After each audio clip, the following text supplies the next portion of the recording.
প্রিয় দর্শক, আপনারা যে আমার পিছনে যে বাড়িটি দেখতে পাচ্ছেন, এই বাড়িটি যে চাকচিক্য রয়েছে, এটা একটা প্রবাসীর বাড়ি। এই প্রবাসীর বাড়িতেই ভাড়া থাকতো এই গাজীপুরের কাপাসিয়াতে যে ঘটনাটি ঘটেছে, সেই পাঁচজন যে দুনিয়া থেকে চিরবিদায় নিয়ে চলে গেছে, কিন্তু আপনারা দেখতে পাচ্ছেন তালাবদ্ধ হয়ে আছে। তো এই এখানে তালা ঝুলতেছে। আজকে এই বাড়িতে কোনো সারা শব্দ নেই।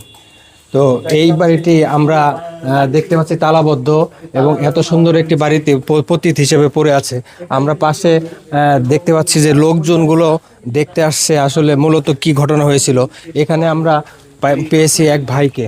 ভাই, এইখানে যে ওনারা ভাড়া থাকতো, তাদের সম্পর্কে আপনি কিছু জানেন? না, আসলে আমি জানি না। আমি মাত্র আজকে প্রথম আসছি। আপনার বাড়ি কি এইখানেই?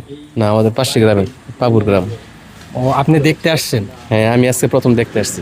ও, কালকে কি যে ঘটনাটা ঘটেছিল আপনি দেখছেন তাদেরকে? না, আমি অত শুনছি, মানে দেখি নাই। দেখেন নাই? না না, দেখি নাই। তো এই যে এই ঘটনাটা ঘটেছে, 1.5 বছরের একটা বাচ্চা সহকারে বাবা মানে দুনিয়া থেকে চিরবিদায় করে দিয়েছে। তো এই বিষয়ে আসলে আপনি কি বলবেন? মানুষ কতটা নিজের একটা ভিতরে ক্ষোভ হইলে এরকম একটা কাজ করতে পারে? আসলে এই সবচেয়ে মানে বড় নিরাপত্তা হলো স্বামী হচ্ছে, মানে স্ত্রীর নিরাপত্তা দেবে স্বামী, আর সন্তানদের নিরাপত্তা দেবে বাবা। এই ঘটনাটা আসলে মর্মান্তিক ঘটনা। এটা একটা দৃষ্টান্তমূলক শান্তি চাই, ঠিক আছে? এটা অনেক খারাপ কাজ হয়েছে। তাহলে আমরা কি এখন ধরে নিব যে দেশের এমন একটা পরিস্থিতি যে মানুষের কাছে কোনো নিরাপত্তা নেই? বাবার কাছে মেয়ে ছেলে যাই হোক নিরাপত্তা নেই, স্ত্রীর নিরাপত্তা নেই, স্ত্রীর কাছে স্বামীর নিরাপত্তা নেই। ব্যাপারটা কি এরকম হয়ে গেছে? এমনই তো হয়েছে, নিরাপত্তা নাই। তাহলে মানুষ এই যে সাধারণভাবে যে মানুষ আগে যে চলাফেরা করতো, তাহলে একজন মানুষ যে একটা ছেলেকে স্কুলে পাঠাবে, তারও তো কোনো নিশ্চয়তা নেই। না, এই যে আমার ছেলে রাউতকুনা সেন্ট্রাল স্কুলে পড়ে, আমি ওর একবার নিয়ে যাই স্কুল থেকে, আবার আসি। আমার এটা ডিউটি বলা যায়, আমি একা ছাড়ি না। কারণ এরকম ঘটনা ঘটে, তো আমার বেলা এরকম হইতে পারে, যার কারণে আমি একটু মানে সেভে আছি। আসলে আমি চাই যে মানে প্রত্যেকটা বাবা মা সন্তানদের একটু খেয়াল করে রাখুক। বা আসলে এই জিনিসটা আসলে অনেক খারাপ জিনিসটা গতকালকে ঘটছিল। এটা মানে আইনের কাছে দৃষ্টান্তমূলক শাস্তি আমরা সবাই চাই।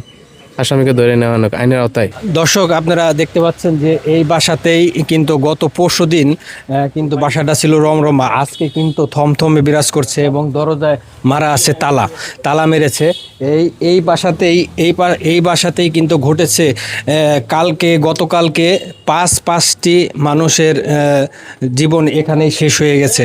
আসলে মানুষ কতটা ভিতরে ক্ষোভ হলে এরকম নিষ্ঠুর কাজ করতে পারে, যার নাকি আসলে প্রত্যেকেরই বাবা মার যে সন্তান থাকে, সন্তানের যে মায়া, সেই মায়াটা পর্যন্ত তার মানে ভিতরে কাজ করে নাই।